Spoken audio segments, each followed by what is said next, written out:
10 tips in under 4 minutes on online networking. Tip number 1, make sure you're online yourself in the most appropriate online platforms for the careers that interest you. Then make sure that your presence there is accurate, professional and consistent. It showcases how you can add value, it's up to date and it's easy to find. Tip number 2, you can use online networking to connect and engage with useful contacts, particularly people in careers that appeal to you. Then you can use those contacts to explore roles, sectors and organisations, to find work of any type, to market what you can offer and to get yourself noticed. It might not come as a surprise to you, but quite a large number of employers in New Zealand will Google you. So make sure that if they do, they find a good, consistent, professional online presence.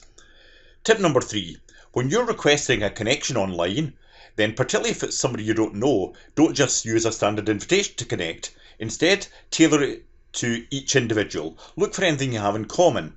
Do they study at Massey on the same programme as you? Have they worked for an employer that you have worked for? Do you have a shared interest? Mention those shared links when you make that connection. Tip number 4, don't just connect with people. Go looking for groups, join them and engage with them if they're relevant. Then like and comment on posts you see there and post yourself. Share content with your connections and in those groups, and then pay it forward. Pass on information and advice that you get that's useful and valid. Tip number 5, it's important that you show you're a valuable contact. So tag or comment on people that you find in articles that you've seen as useful. Then make it obvious that you're keen to develop a mutually beneficial relationship with others. Offer advice when you're asked for it. Do it promptly, but make sure it's accurate and valid. And then make connections for others. Tip number 6, it's important you're not just a passive user of online platforms, but that you communicate regularly.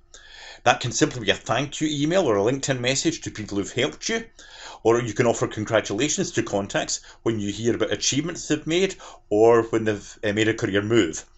Tip number 7, pitch into your profession. A lot of online groups are run by professional associations, so use a site like indexnz.com to find professional associations in the career areas that interest you, and then look to see whether you can join them or engage with them online. They can be a really good, valuable seam of information on roles, sectors and the labour market in that particular profession, and that knowledge and information will be very up to date. Some have directories of their members, and if you can access those directories, that might well give you useful contacts to try and engage with. Tip number 8, stay positive.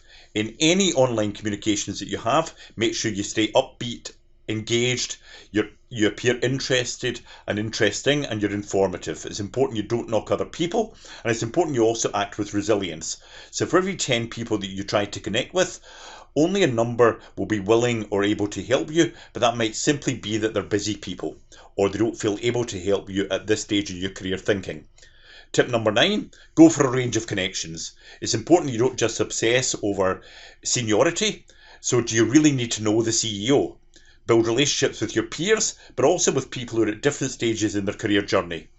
Remember that each contact you make will have different things to offer, and that advice and information will be based on their own unique experiences.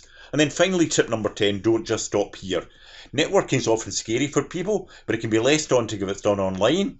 But if possible, take your connections offline too. So once you've built a relationship, then try to speak on the phone to these contacts or by video, or to meet them safely in person, and then think about whether you can network at relevant events.